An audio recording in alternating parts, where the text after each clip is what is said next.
Ministers are coming under intense pressure to put the brakes on the government's flagship welfare reform program, following damning new evidence that it is leaving thousands of low-paid workers unable to pay the rent and at risk of homelessness.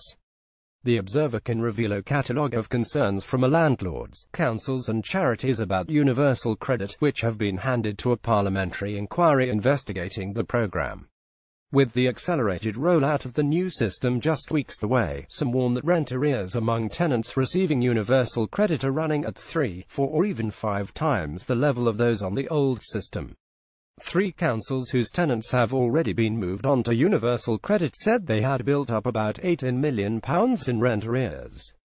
Croydon, Hounslow and Southwark said that more than 2,500 tenants claiming it were now at risk of eviction.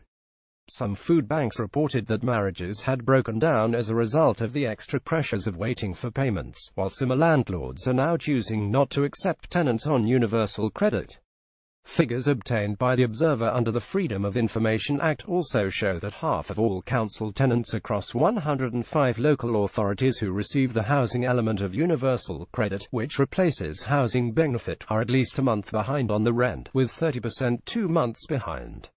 By contrast, less than 10% of council tenants on housing benefit are a month behind on the rent, with under 5% running more than 2 months behind. More than 30 submissions to the Work and Pensions Select Committee's inquiry into universal credit highlight 2 main problems. The first is the 6-week wait before claimants receive the first payment, with widespread reports of some claimants waiting even longer.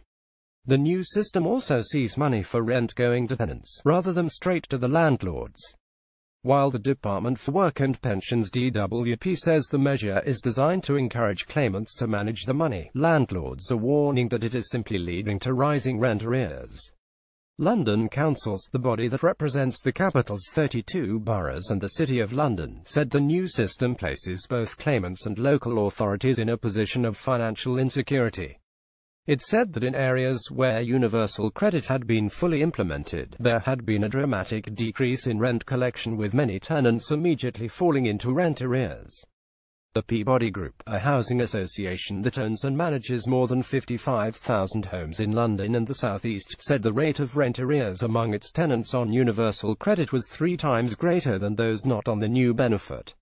It said the average level of arrears for those on universal credit was £1,400 per household. Halton Housing Trust, which owns and manages 7,000 homes in Cheshire, said that while just 17% of its customers were receiving universal credit, they owed 47% of all its outstanding arrears. We are also seeing an increased risk of claimants who are unable to sustain the tenancy due to increased rent arrears, it said. Plymouth Community Homes, which has more than 14,000 social rented homes, said 69% of its tenants on universal credit were in arrears, compared to 29% of all tenants. Gloucester City Homes, which has more than 4,000 rented properties, said 85% of its universal credit claimants were in arrears, compared to 20% of all other tenants.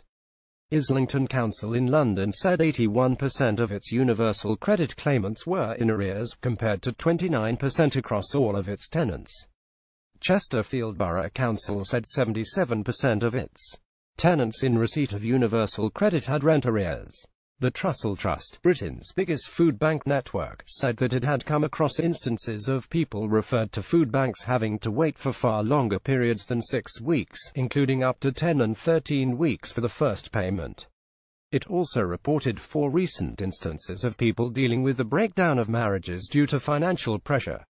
The new Charter Group, which owns 20,000 homes across Greater Manchester and Nottinghamshire, said evictions are likely to increase, leading to higher level of homelessness.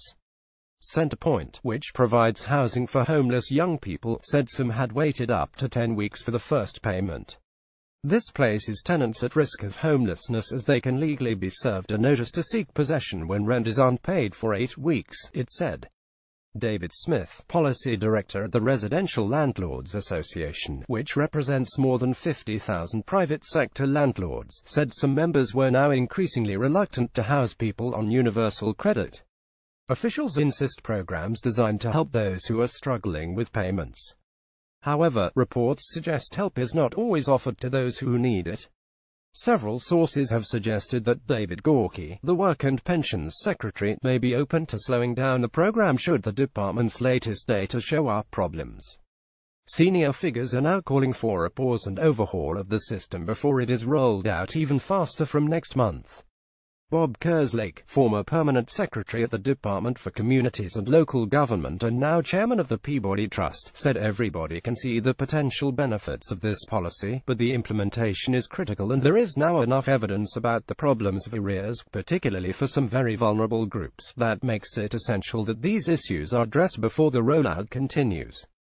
Nick McPherson, a former permanent secretary at the Treasury, said, "I still worry about housing support being paid straight to the recipient rather than the landlord, and I question the prioritization of pensioner benefits over working-age benefits. Universal credit is insufficiently generous to provide genuine income support to the poor and workless."